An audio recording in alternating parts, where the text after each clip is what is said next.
си съблеча газа и ще го видиш. Че действително на газа ми пише гараж.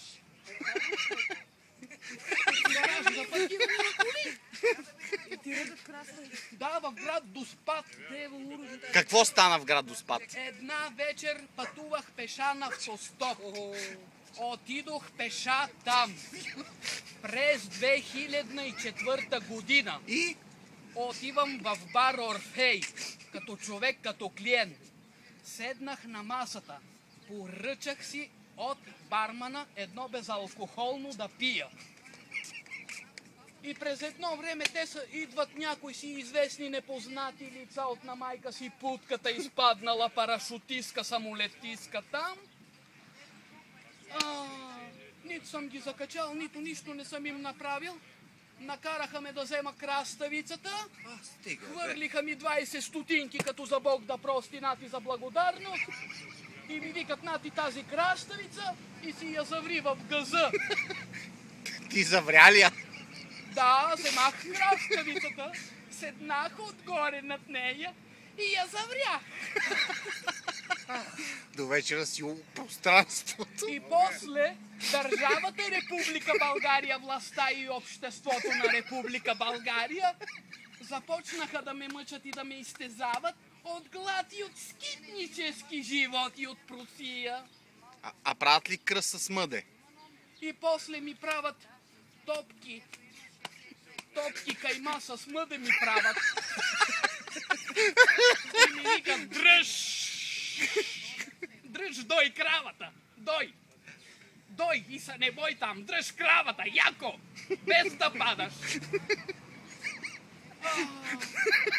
И цялото общество тук на Република София ми вика, махай се от тука. Как така? Еми, ето така, по женския летен начин. По женския начин, по характерския, женски там, като на жена. Там, като на Слави Трифонов там, където само си клати главата голата пъпешка там. Пустежинска там. Аха. И ми вика цялата София, изчезни от тука. От Гърция още, като се връщам. Защо седна на краставицата? Не можеш ли да не го правиш? Аз нямах, изобще нямах това намерение като клиент да го правя. Защото те вземаха нож и ми викат така, това ти ако не вземеш тая краставица и не си я сложиш в газа, директно ще ти отрежа главата с нея и ще я хвърля на центъра да я гледат всичките да я гледат. Ама на тебе ти харесва краставицата как влиза? Накрая? На мене не ми харесва краставицата. Газа не ти харесва? Не, на тях им хареса този токмак от газа ми, те го изядоха. Ти си много попълнение. В редиците. Нищо не остана. Нов инвалид. И после ми викат така, вземи краставицата и си я слагай в газа и нати 20 стотинки ми хвърлиха на масата като Бог да прости да ги Господ уби. Да беха дали повече да седи там. Ма те И хареса чак като пиеха бирата им, чак направо ми пиеха мъдетета, чак лицата им червени череши ставаха. Хареса ли ти краставицата? Или не? Не, не ми хареса краставицата. Защото беше тая краставица за мен направо фалшив живот. А истинския кой е сега? Место краставица? Истинския ли? Да. Оня Белурчо голям, който се казваше, както нямаше име там. Белурчо? Да, снеговития валеж. А краставицата некой изяде ли я после? Да. Кой? Очите ми я изядоха 2 жени и 1 мъж. Убелиха? И после подадох жалба и молби оплакването им до районното полицейско управление на град Доспат. Да вземат някакво отношение, да вземат по реда на закона някакви конкретни мерки, да ги арестуват, да им сложат белезниците, да ги задържат, както е по установления ред от закона под стража и да им се вдигне производство дело и от дело трябваше те да бъдат подведени в затвора за такова изнасилство. То това изнасилство е с зеленчук. Точно така ми го направиха. Защото не можа ли по-добре да беше ме чукнал, а не с краставицата да ми разпори газа и да ми го израни.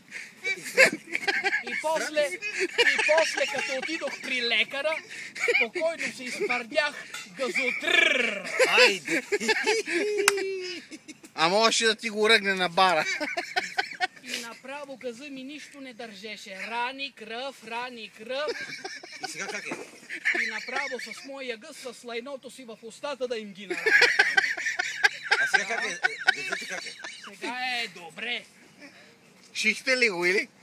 Че как няма да се изчистя? Тук пък дойдох в София от лекарите от на майка си газа от Гърция. 4 години по кофите ходя, заразих се, получих инфекция, алергия и не ми се обръща внимание тук. Еми, с краставицата си я разранил. И после не взимат никакви мерки, заради това човек влиза в затвора. За това на времето бягах тия граници и нарушавах законите и нарушавах тази държава, защото ме измъчваха много жестоко.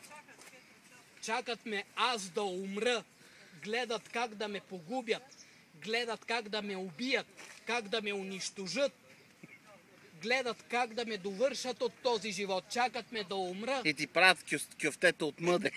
Да, и за това са ми издали тия всички документи от общини, за да се докажат, че са си измили ръцете от мен и са ме отхвърлили от главите си. И сега с какво замени краставицата? С нищо. Не си го спомням за това. И гаража не го ли използваш? Гаража празен ли е?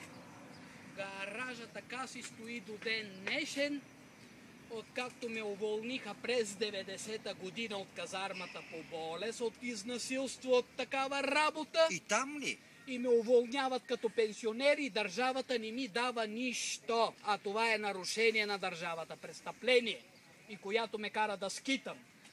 Това е една държава, която представлява Република България и която така се казваше.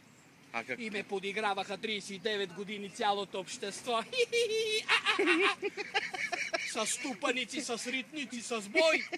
За едно парче хляб направо ми взимаха душата и живота. И една краставица, освен хлеба. В казармата не беше краставица.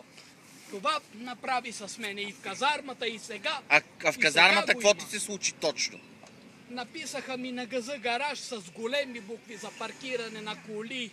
И паркираха ли нещо? Джуган. Цял батальон ме минаха войници. Ти как издеяни, бе? И ме караха като жена да им мия чиниите. Трудовак ли беше? Ама как издеяни на толкова такова? Екшън. Издържах го, защото... мускул. Да, държава от куче, от кой мърша тя се не отказа. Заради това. А правят ли ти кръс от мъде? И още до ден днешен ми го правят кръс от мъде и ми викат нати го луп на масата. И заради това, това нещо, което ми го правят, нека за тях да си го правят, да си го чупят там, в устите да се вари там. А колко, А какви предмети други си поемал с дупе? Освен краставица. Никакви, само ете този случай, който ми се случи. А пишки? Охо! Ама не показва. Ама емо не показва. И сега, ще видим ли гаража сега в края на краищата? Да видим де. Марине!